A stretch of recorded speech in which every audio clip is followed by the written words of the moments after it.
Assalamu alaikum students. My name is Kalimullah. I am your math teacher. आज से हम class 9th का math start करेंगे। Class 9th science का है। तो सबसे पहले इंट्रोडक्शन है चैप्टर नंबर 1 का। चैप्टर नंबर 1 है मैट्रिसेस एंड डिटर्मिनेंट्स। सबसे पहले मैट्रिसेस के मुतालिक है, उसमें मैट्रिक्स क्या होता है। मैट्रिक्स को सबसे पहले आर्थर कैले ने, जो इंग्लिश मैथमेटिशियन था, उसने 1858 में इसकी थ्योरी पेश की थी। सबसे पहले आर्थर कैले ने, यानी और भी साइंसदानों ने, तो आर्थर कैले ने सबसे पहले इसके बारे में आइडिया दिया था। अब मैट्रिक्स होता क्या है, यानी सबसे पहले हमें पता होना चाहिए मैट्रिक्स क्या होता है।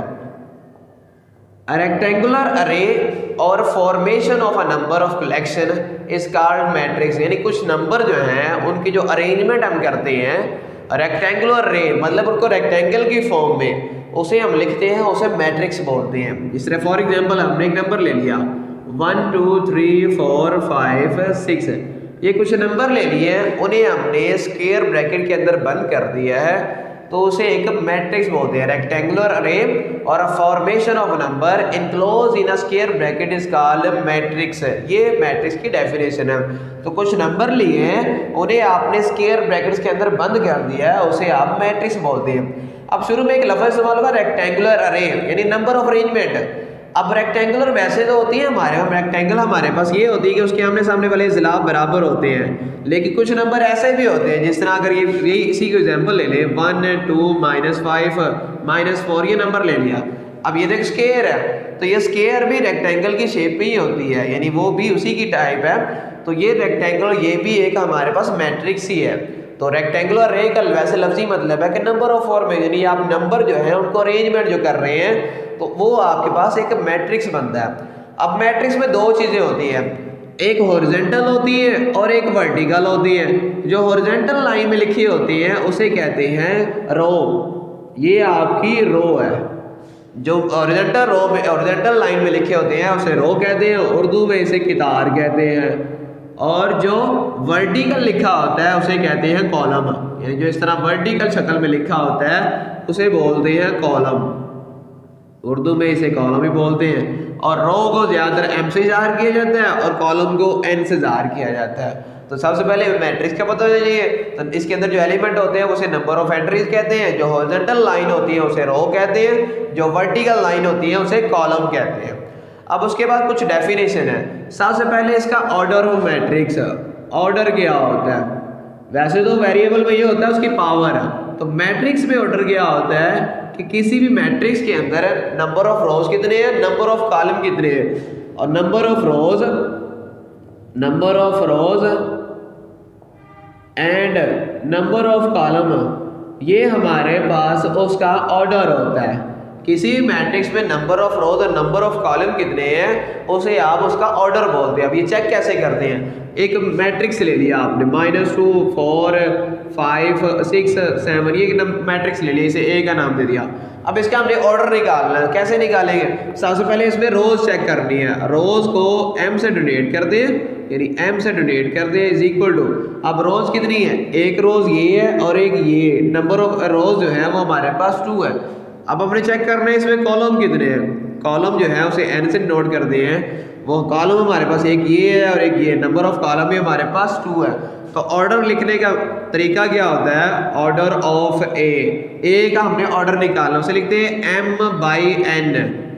m/n इस मेथड से लिखा जाता है। अब m इसमें क्या है, नंबर ऑफ रोज, और m इसमें क्या है, नंबर ऑफ कॉलम। तो हमारे पास नंबर ऑफ 2 है, नंबर ऑफ कॉलम भी 2 है, तो इसका ऑर्डर क्या बन जाएगा 2/2। अगर इसका निकालें, इसे अगर b का नाम देते हैं, इसका निकालें, इसमें रोज m जो है वो हमारे पास एक ये रो है एक ये रो है, तो नंबर ऑफ रोज हमारे पास 2, कॉलम हमारे पास कितने 1 2 और ये 3 कॉलम है।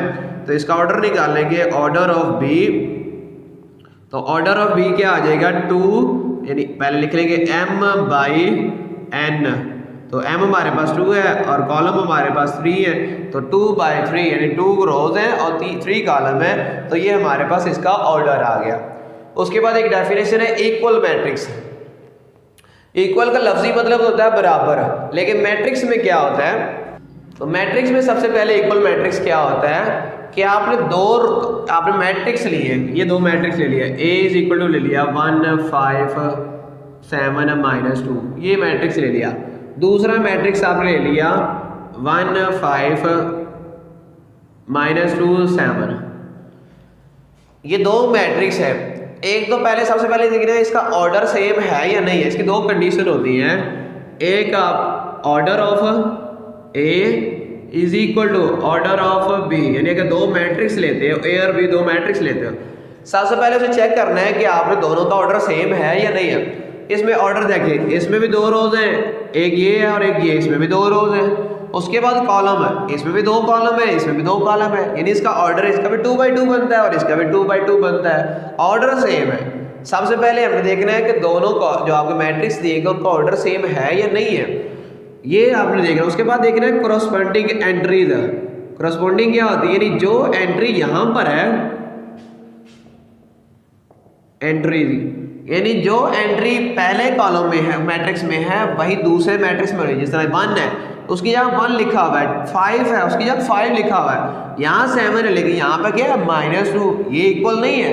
यहाँ -2, यहाँ भी 7 है, यहाँ 7 है, ये एंट्री जो है हमारे पास इक्वल नहीं है, तो ये इक्वल मैट्रिक्स नहीं होगा। क्यों नहीं होगा? क्योंकि इसमें पहली कंडीशन तो सेटिस्फाई हो रही है लेकिन दूसरी नहीं हो रही है, तो इसलिए ये इक्वल मैट्रिक्स नहीं है। अब इक्वल मैट्रिक्स क्या होगा कि आपके पास यही एंट्रीज जो है वो वैसी ही हो, यानी 1 है तो 1 हो, 5 है तो 5 हो, 7 है तो 7 ही है, -2 है तो -2 ही है, एंट्रीज भी सेम हो और ऑर्डर भी सेम हो, तब वो इक्वल मैट्रिक्स होता है। इसे हम कहेंगे इक्वल मैट्रिक्स। ये हमारे पास इक्वल मैट्रिक्स होगा। एक और चीज देख ले, इसमें ये इस तरह भी लिखा हो सकता है, यानी आपका कोई भी और मैट्रिक्स ले ले, 1 5 इस तरह भी लिखा हो सकता है, 4 + 1 7 इस तरह भी लिखा हो सकता है, 9 - 2 और ये -2, यानी 4 को 1 में ऐड करोगे 5 ही बनना है, 9 में 2 निकालोगे 7 ही बनना है, लेकिन एंट्रीज भी सेम है और जो एलिमेंट एंट्रीज जो हमारी हैं वो भी सेम है और ऑर्डर भी दोनों का सेम है, तो ये हमारे पास इक्वल मैट्रिक्स होगा। तो यहाँ तक इसका कुछ इंट्रोडक्शन है, कुछ डेफिनेशन आगे भी और भी हैं, वो आपको एक्सरसाइज से रिलेटेड, जो एक्सरसाइज है उससे रिलेटेड आपको क्लासेस समझाई जाएंगी ताकि आपको एक्सरसाइज भी समझ आ जाए और डेफिनेशन भी आपकी एग्जाम्पल के साथ समझ आ जाए। तो ये हमारा चैप्टर 1 का इंट्रोडक्शन है। तो हम इंशाल्लाह नेक्स्ट लेक्चर में एक्सरसाइज 1.1 सॉल्व करेंगे। अगर किसी किस्म का कोई मसला हो तो आप पूछ सकते हैं, और अगर वीडियो अच्छी लगे तो लाइक और शेयर लाजमी करें। थैंक यू, अल्लाह हाफिज़।